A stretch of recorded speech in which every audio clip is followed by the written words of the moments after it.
Hola, ¿qué tal? En este video vamos a concluir con la serie de videos donde hablábamos acerca de los teoremas relacionados con funciones continuas. El último teorema es un teorema genérico, muy importante en el tema de derivabilidad y continuidad, y nos dice lo siguiente. Nos dice que sea f de x una función derivable en el punto x sub 0, entonces f de x es continua necesariamente en dicho punto. Es decir, si una función es derivable en un punto, en ese punto también será continua. Si f' evaluado en x sub 0 existe, se tiene que cumplir esta igualdad de aquí, que aunque al principio suena extraño, si se fijan, no es otra cosa más que la condición principal de continuidad. Cuando yo quiero explorar y saber si la función es continua en un punto, se tiene que cumplir que cuando yo me acerco, o sea, cuando tomo el límite y me voy aproximando a ese punto en la función, tiene que ser igual a haber evaluado la función en el punto. Si esta condición se cumple, sabemos que la función es continua en dicho punto. Vamos a pasar a su respectiva demostración. La demostración comienza tomando como hipótesis que la derivada existe, que f' evaluada en x sub 0 existe. Por lo tanto, entonces puedo tomar esta expresión del lado izquierdo. Puedo tomar esto.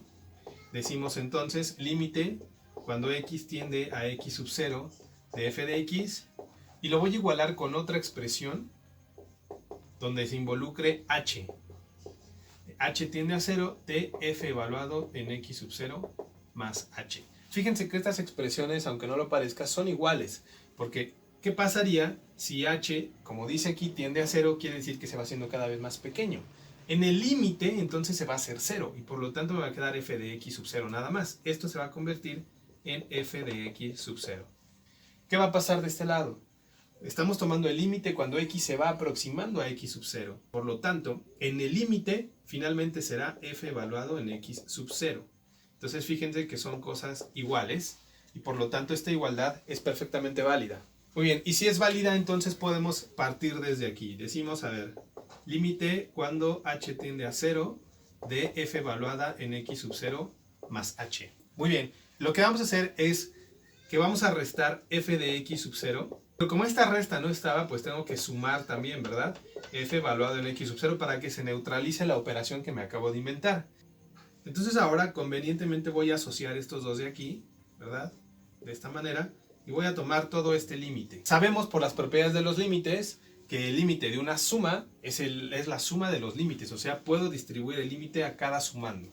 Por lo tanto tendríamos que esto es igual al límite cuando h tiende a 0 de f evaluada en x sub 0 más h menos f de x sub 0, este es mi primer límite, más segundo límite cuando h tiende a 0 de f evaluado en x sub 0, que es el segundo término.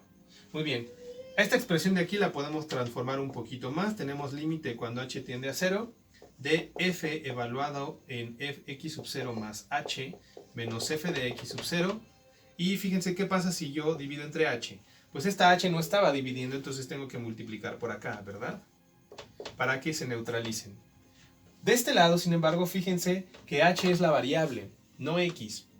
Por lo tanto, cuando eso ocurre, lo que está aquí adentro se considera constante. Y por las propiedades de los límites sabemos que el límite de una constante es la constante misma. Por lo tanto, el resultado de este límite no es otro más que el mismo f de x sub 0. Muy bien. Aquí puedo distribuir por otra propiedad de los límites que me dice que el límite de un producto, porque finalmente aquí se están multiplicando, es el producto de los límites.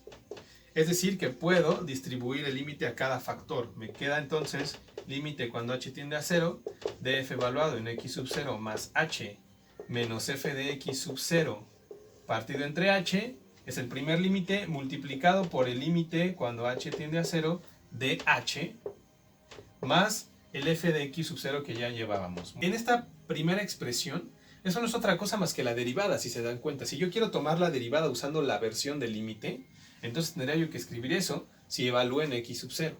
Por lo tanto, esto no es otra cosa más que la derivada evaluada en x sub 0.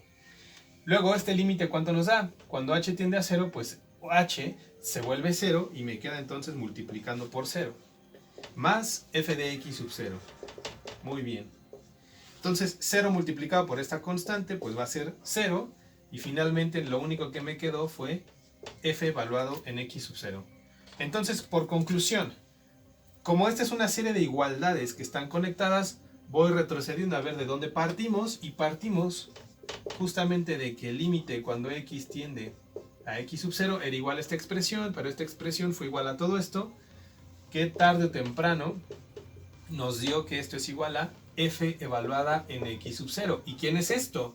Pues esto es lo que dijimos que es justamente la condición de continuidad.